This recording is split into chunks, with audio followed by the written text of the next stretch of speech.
Hi everyone, this is a video of the Project 2 of ECE6435 taught by Dr. Jennifer Hassler.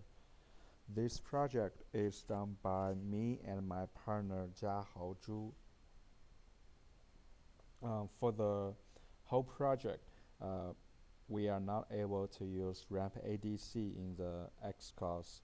We have tried various voltage input into the module but could not get any output in the ramp ADC. As a result, our output measured by the measure voltage block in the science lab.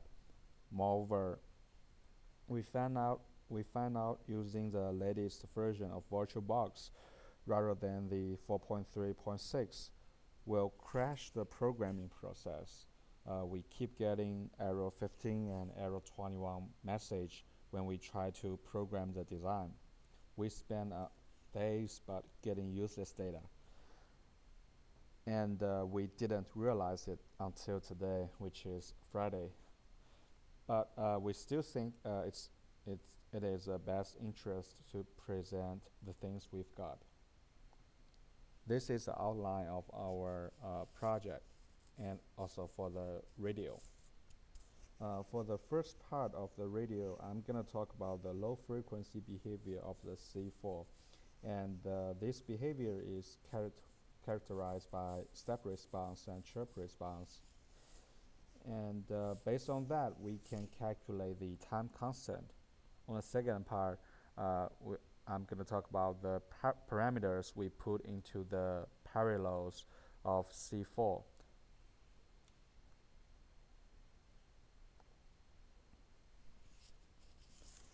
This is the low frequency behavior of the C4, and the green line in the graph represents the step input.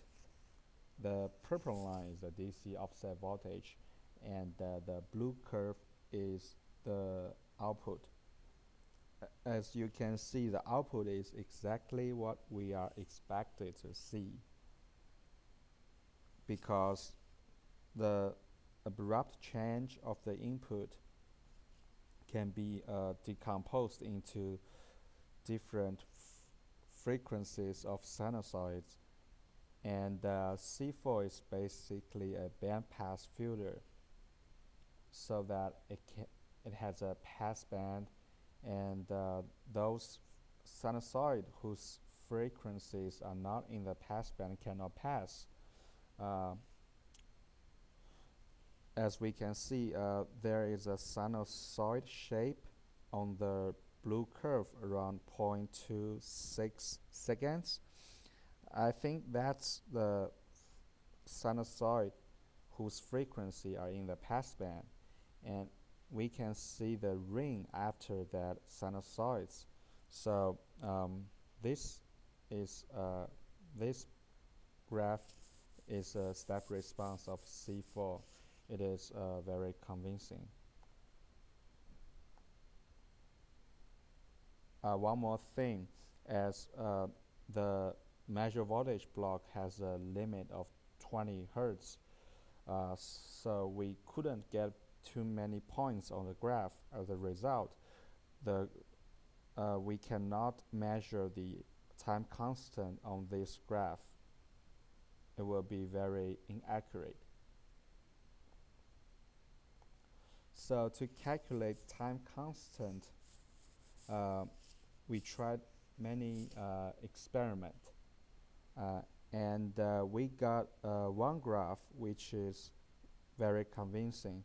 As you can see, it has a, we can see the passband very obvious on this graph, and we assume it is a first order behavior, and we calculate the max envelope value and divide it by square root of 2, and we calculate the cutoff frequency.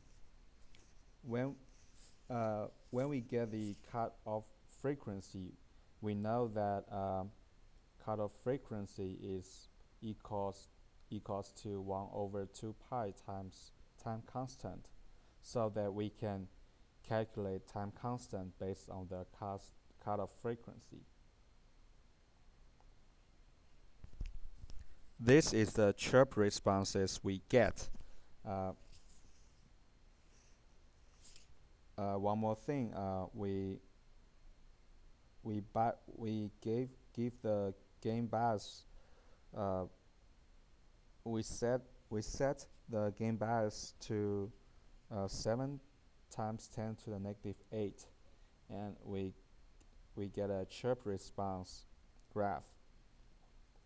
The line I draw, which is black, we can see the envelope. And one more thing, as the measure voltage has a limitation on the frequency, so we couldn't get any high frequency chirp response behavior on this graph. So this looks not like a bandpass behavior, but it is because the frequency is not that high, so it only has like half of the bandpass region. This is also the chirp response, but we modify a parameter value which we decrease the gain bias. As you can see on the equation on the right, when we decrease the gain bias, it will decrease GM1 value too.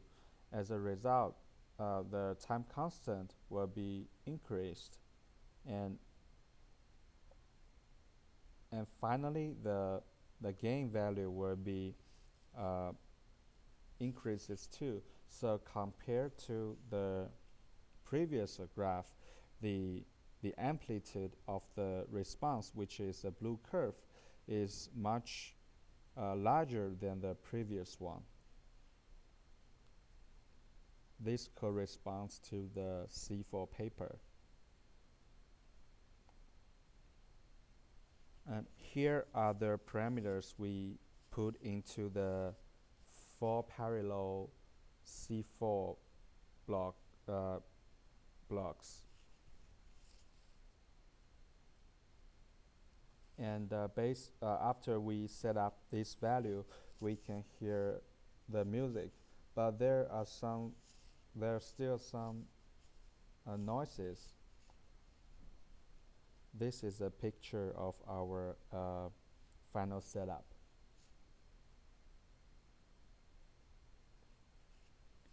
This video cannot